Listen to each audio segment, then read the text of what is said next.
To me, what's so exciting is that it's non-invasive and it's working with existing energy to get access to places that we couldn't otherwise get access to deliver medications to places, to open the blood-brain barrier. I mean, it's just a miraculous tool.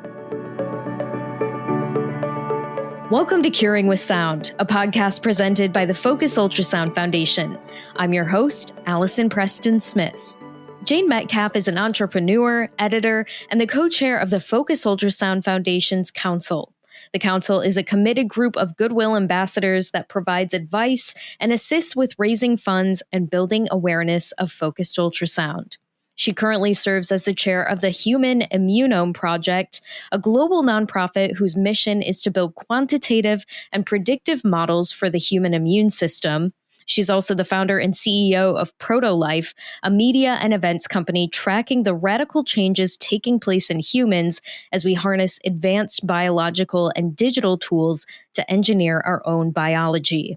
She is the co-editor of the book Neolife, 25 Visions for the Future of Our Species, featuring scientists, investors, artists, and science fiction writers on the topic of the NeoBiological Revolution, a phrase she coined to describe the extraordinary discoveries and inventions transforming our bodies, our minds, and our food systems. Prior to Protolife, she was the co-founder and former president of Wired. Welcome to the podcast, Jane. Thank you so much. I am delighted to be participating today. And we're so glad to have you here. So we're just going to dive right into the questions. So throughout your career, science, technology, and health have been at the forefront, and you played a major role in the digital revolution of the 1990s. So what initially sparked your interest in these fields? You know, as a kid growing up, I remember learning about how the sun would die at some point, would burn out, but the universe was expanding. And, I started reading science fiction, and I think all of those things kind of made me a futurist, made me think about the future. And so I've always been sort of passionate about where are we going. I think I'm interested in change. I'm interested in transformation. I'm interested in revolution. Because I just feel like those are such incredibly fruitful and creative times, and that so much opportunity can come out. And I think that technology is inherently progressive, that it allows us to get out of poverty and have access to education, and that transforms us. And that's kind of who we are as a species too. It's sort of Homo sapiens, we know, but we're also Homo faber, like we make. And I think that knowing and that making is about technology and using that to improve our agriculture and improve our productivity. But to me, the most important thing, of course, is improving ourselves, our health. And you've been a pioneer in print and online publishing with the creation of Wired. So what do you think set it apart from other technical magazines or other news sources at the time? Well, I think the other technical publications were really focused on the box. What's in the box? Whether it's the hardware or the software, it's like, what's in the box? How are you going to use it? How are you going to deploy this in your company to improve things? And, my partner, Louis Rossetto, who, partner in life and the business and, really the visionary behind the editorial strategy, used to say, if Rolling Stone magazine had covered the rock and roll revolution the way the computer magazines are covering the digital revolution, they would have been writing stories about amps and wah-wah pedals. And that was it. And it was like, we are talking about incredibly inspired people who had, first of all, a vision for creating tools for creative people, which was super exciting. They weren't just talking about business productivity. It was like, how can we give an artist and a musician and a teacher and a designer and a filmmaker new tools to do new things? So they were super visionary about what their tools were going to enable, and they were very passionate about deploying those tools to make the world a better place. And honestly, nobody was saying that in the tech publications. And when it came to the news media, initial thing was just to be covering it as a business story, like how much money is going to be made and who's doing the IPO and what's the growth, look like. And, for us, it was right off the bat, not a technology magazine. It was about how the technology was going to transform society and transform us. And so that's what set it apart. Yeah. And one of the other unique aspects of it too is, typically you have the science and tech field over here siloed, and then, you have your liberal arts and your artists. Well, I think, the nuts and bolts of it is that bottom line, we did have everybody at the leading edge of, computer science and technology reading us, as well as those people in their various industries who were the early adopters of the technology. But it was the optimism and the hipness, and the sort of positive environment that we created. It's like, hey, this is going to be cool. It's going to be fun. It's going to be impactful. And why not collectively come together and share a vision for the future that we then help build? And I think that was kind of the underlying message of Wired, which is, let's focus on what could go right. If we focus on what could go wrong, we're pretty much going to drive the ship right into that tree. You focus on what could go right, you're much more likely to drive it in the right direction. And clearly it worked with, winning a magazine award only 1 year after launching. Okay, just for the record, we won a lot of awards. We won that award for general excellence. We won it for design. And ultimately, I think one of the coolest awards Wired ever won was Magazine of the Decade. That was pretty cool. But yeah, it was seminal. It was a seminal moment in the magazine world. And one of the last, I hate to say, because, that was sort of the heyday of magazines. And it's just tragic what's happened to magazines today. I hope there's a future for them. And did that experience inform moving forward and the process of launching Protolife and other online publications that you led? Absolutely. Protolife would not exist were it not for Wired. There's no question about that.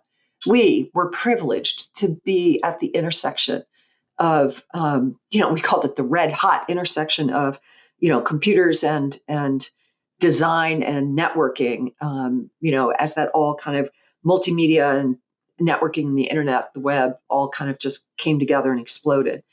So being at the middle of, right in the center of that with access to the leading edge of all of those thinkers and doers was such a privilege and such an opportunity. But to me, that innovation disruption cycle had become a little predictable. And it became less about how to make the world a better place and more about business models, valuations, and, next quarter's revenues. And so I kind of lost interest and moved away. A variety of things brought me back to media, but it was mostly because the next phase of the digital revolution is what I like to call the NeoBiological Revolution, which is when we take our engineering mindset and our digital tools and we apply that to engineering human biology. When I talk about the NeoBiological Revolution, I'm not talking about healthcare per se. I'm talking about radically different ways of thinking about human health and bypassing, in a way, the dysfunction of, the current healthcare system to think to the future. How is technology transforming how we manage human health, how we even understand human health and human flourishing, and how quickly can we go to that place and bypass some of the others? Our medical system is very siloed, and each field is a deep and singular approach to medicine. And that works for doctors, and that works for hospitals, and that works probably for insurance companies. Who it doesn't work so much for is patients, right? Because patients are experiencing the effects of their disease, presumably across multiple systems in their body. And so the neobiological revolution is a way of saying, okay, this is a complex system. Your body is a complex system, and it interacts with other complex systems. How can we bring a systems thinking approach to the human body? We used to call it holistic. You can call it functional. Because I'm thinking so much about data models these days, that's kind of how I'm thinking about it. and where are the interventions that can be considered within the context of the whole system. And is that how you heard about focus ultrasound for the first time? Yes, actually, it was a mutual friend, an incredible scientist, pioneer, inventor. And she said, you have to take a look at this. And, I had known ultrasound as a diagnostic tool. And the idea that it could actually be used as a treatment was a completely novel idea. I hadn't heard of it. And, to me, what's so exciting is that it's non-invasive. And it's working with existing, energy, basically, to get access to places that we couldn't otherwise get access to, to deliver medications to places, to open the blood-brain barrier. I mean, it's just a miraculous tool. And for me, it's all about tools, whether they're digital tools or sound tools or whatever it is. It's like, how quickly can we imagine what we can do with that tool? And then how quickly can we deploy it? And did it sound too good to be true when you first heard about it? Or did you need to do a lot more investigating on how it works, especially with just the overwhelming number of conditions and diseases it can be applied to?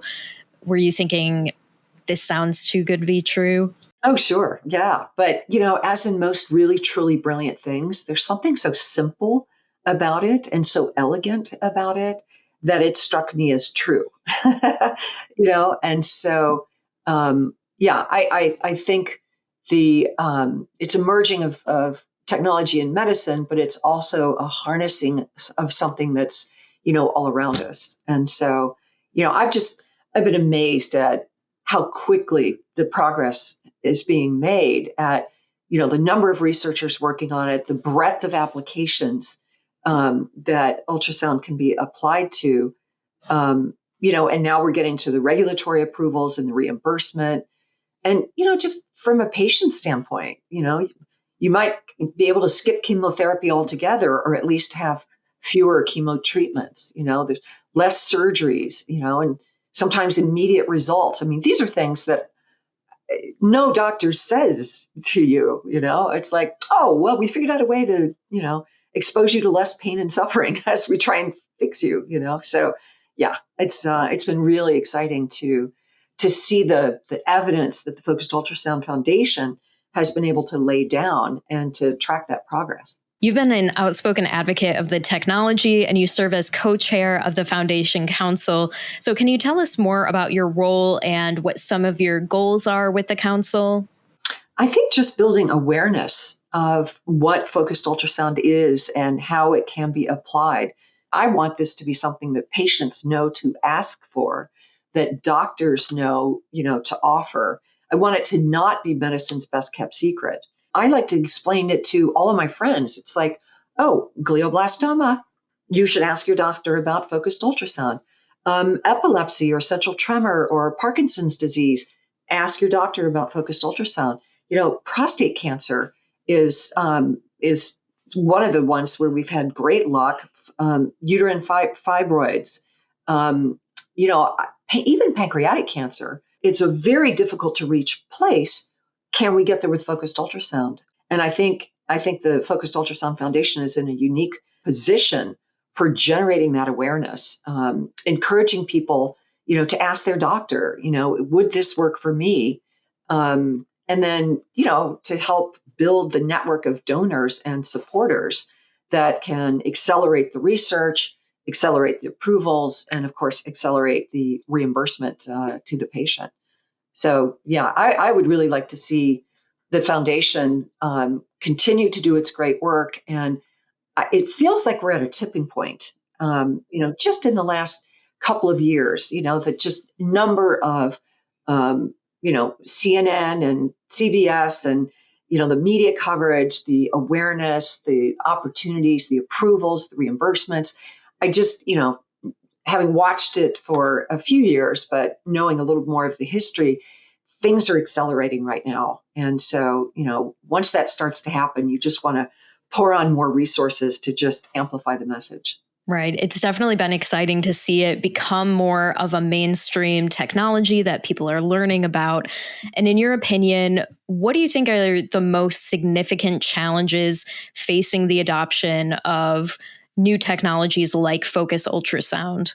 I think it is just lack of awareness is probably one of the single biggest issues. Doctors aren't told they're not taught and trained in the use of ultrasound in medical school. And that right there is a huge hurdle. The ultrasound equipment isn't distributed throughout a hospital. It tends to be localized in one place. That's another issue. But I think, one of the biggest challenges is, frankly, economic and structural, in that there's just not a lot of money to be made in using these types of treatments as opposed to what doctors are currently doing. And, to the extent that that's the way things work, we're disruptive to that. And so I think it takes patient advocacy groups. I think it takes major donors. I think it takes media awareness, to try to stem that. I look at the $4 trillion that we're spending on healthcare, at rising interest rates and declining results for that investment. As a smaller or medium income company, your healthcare expense is enormous. And so finding disruptive ways to cut through the process, I think is a huge opportunity. So that's really what we need to be focused on, is how can we get focused on solutions as opposed to financial models. Well, it's been fantastic speaking with you, and we're so grateful for your leadership at the foundation and your advocacy. So where can listeners keep up with you? Oh, well, thank you, Allison. It's been such an honor to be a part of this organization. I'm so impressed with the leadership, and I'm impressed with the vision. It's been great to meet all of the researchers that I've had the opportunity to meet so far. I do have this newsletter publication called Protolife. You can find it at www.proto.life. I will be posting more stuff on LinkedIn going forward. So those are probably the two best places to find me. Well, thank you so much. It's been so amazing talking to you. This has been such an important conversation, and we're so grateful for all the work that you're doing with the foundation. Oh, well, thank you, Allison. I'm just so proud to be involved. It really is an honor. This episode of Curing with Sound has been presented by the Focused Ultrasound Foundation. If you would like to learn more about Focused Ultrasound or the Foundation, visit our website at fusfoundation.org. You can also sign up for our newsletter and follow us on social media.